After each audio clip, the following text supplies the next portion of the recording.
जय हिंद दोस्तों। मेरा नाम सुमित सारडा है और आज हम डिस्कस करने जा रहे हैं about Swiggy post IPO analysis. मतलब जो इन्वेस्टर्स जिन्होंने स्विगी के आईपीओ के लिए अप्लाई किया था और उन्हें ये शेयर्स अलॉट हुए, उन्होंने ये शेयर्स को होल्ड करना चाहिए या एग्जिट कर देना चाहिए। ऐसे कई सारे शेयर्स के वीडियोस हम आने वाले दिनों में लेके आते रहेंगे, तो चैनल को सब्सक्राइब ज़रूर कीजिएगा। आगे बढ़ते हैं, समझते हैं। सबसे पहले कुछ इंपॉर्टेंट डेट देख लेते हैं।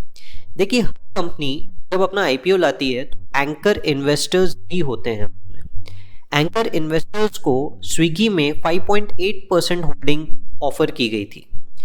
इन्हें लॉक इन रहता है कि ये इमीडिएट आईपीओ आते से ही शेयर्स को सेल नहीं कर सकते। 30 डेज और 90 डेज रहता है, हर कंपनी के लिए कभी कभी अलग अलग रहता है। तो लॉक इन 50% शेयर्स के लिए हट रहा है 10 दिसंबर 2024 को, और बचे हुए शेयर्स के लिए 8 फरवरी 2025। ये डेट्स ध्यान में रखिए, क्योंकि एक बार जब लॉक इन हटता है तो पॉसिबिलिटी होती है कि ये लोग शेयर्स को सेल करें। अब कई सारे एंकर इन्वेस्टर्स इस आईपीओ में, स्विगी में, म्यूचुअल फंड कंपनीज है। जैसे कि हम यहाँ पे देख सकते हैं SBI mutual fund, Kotak mutual fund, Mirae mutual fund, Nippon mutual fund. तो ऐसी mutual fund companies generally shares को लॉन्ग टर्म के लिए खरीदते हैं, इतने शॉर्ट टर्म के लिए नहीं कि चलो लॉक इन खत्म हो गया तो हम सेल कर देते हैं। तो वॉलेटिलिटी उतनी ज़्यादा नहीं रहेगी, पर फिर भी थोड़ा बहुत स्कोप है कि ये लोग अगर सेल करें तो इन दिनों में प्राइसेस थोड़े बहुत रिड्यूस हो। बहुत ज़्यादा मैं एक्सपेक्ट नहीं कर रहा, क्योंकि number of share holders Swiggy में बहुत ज़्यादा है। अब हम कंपेयर करें तो स्विगी सिर्फ जोमेटो से कंपेयर हो पाता है।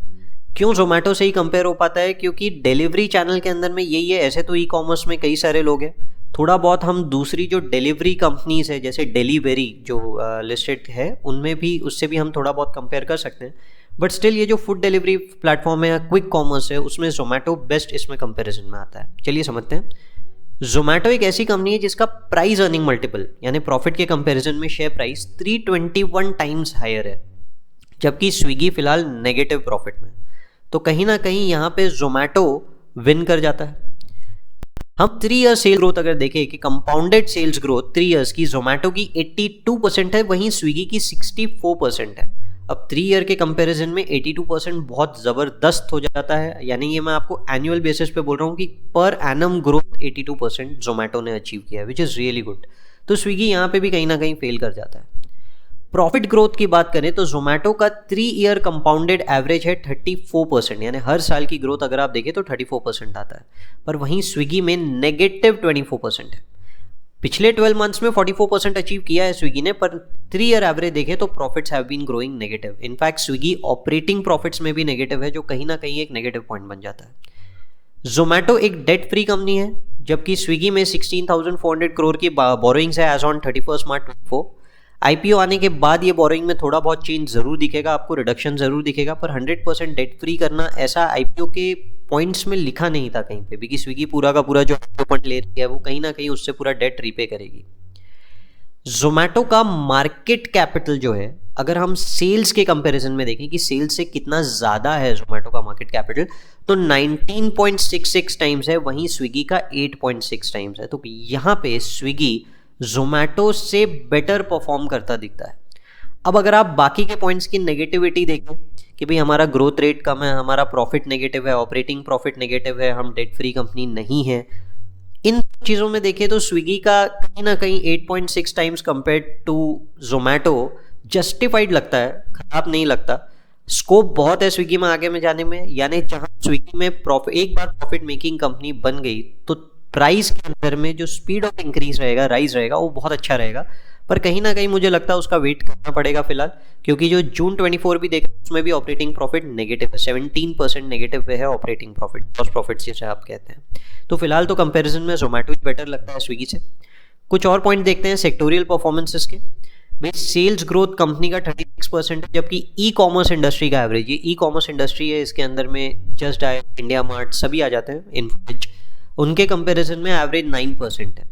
तो sales growth is better compare to industry average, पर जोमेटो से खराब है। प्रॉफिट ग्रोथ 44% है, जो सेम है एज इंडस्ट्री एवरेज। जोमेटो ने एक्सीड किया है प्रॉफिट ग्रोथ को इंडस्ट्री एवरेज से, तो कहीं ना कहीं जोमेटो यहाँ पे भी बेटर ऑफ हो जाता है।